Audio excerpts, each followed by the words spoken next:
Ça y est, on y est, cette Coupe du Monde 2022 va bientôt commencer pour nos Lions de l'Atlas. Cela fait 4 ans que nous attendons cet événement avec impatience pour prouver au monde entier que le Maroc est une grande nation du football. Même si nous avons souffert durant l'ensemble des dernières compétitions continentales et internationales, cette nouvelle génération n'est pas la même que l'ancienne. En tant que Marocains, notre cœur a été brisé à plusieurs reprises, face à l'Égypte lors de la CAN 2017, où nous nous sommes fait éliminer à la 87e de façon cruelle alors que le Maroc a dominé l'ensemble de la rencontre. A la suite de cela, le Maroc s'est qualifié pour le mondial en Russie, un réel succès qui s'est fêté dans tous les coins du Maroc. Suite à cela, en 2018, le Maroc est tombé avec l'Iran, l'Espagne et le Portugal, un groupe de la mort, pour au final se faire éliminer injustement au vu de l'arbitrage infligé à nos lions. Dans la continuité, une des pires désillusions que l'on a pu subir est intervenue durant la CAN 2019 avec cette cruelle élimination face au Bénin.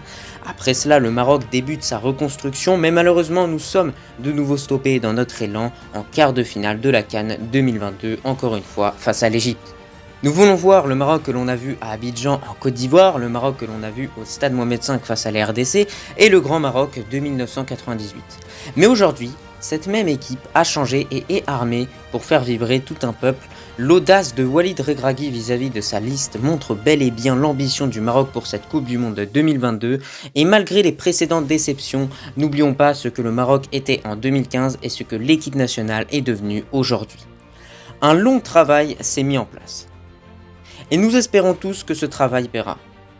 Le Maroc va affronter la Croatie, la Belgique ou bien le Canada, mais Machimouchkil, nous n'avons pas peur, les 26 lions sélectionnés ont tous un objectif en tête lors de cette Coupe du Monde 2022, rendre fier leur peuple que ce soit en partant de Tanger au nord du Maroc jusqu'au sud du Maroc à Dakhla. Nous devons avoir confiance en nos joueurs par rapport aux forces que chacun possède. Yacine Bounou qui est l'un des meilleurs gardiens au monde, Hakimi et Mazraoui sûrement la meilleure paire de latéraux du mondial, capitaine Saïs et Aguerd qui formeront la dernière ligne défensive de notre équipe nationale, ce milieu Amrabat Ounahi qui assemble technique, créativité, défense, récupération, puis enfin ce quatuor offensif avec plusieurs joueurs qui peuvent figurer dedans, Boufal, Ziyech, Harit, Abdé, El Nisri ou même Abdallah.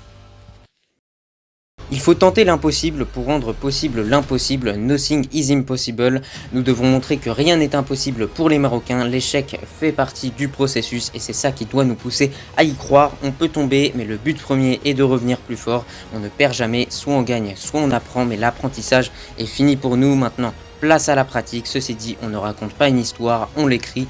Vive le Maroc, Allah al-Watan al-Malik, Dima Marli.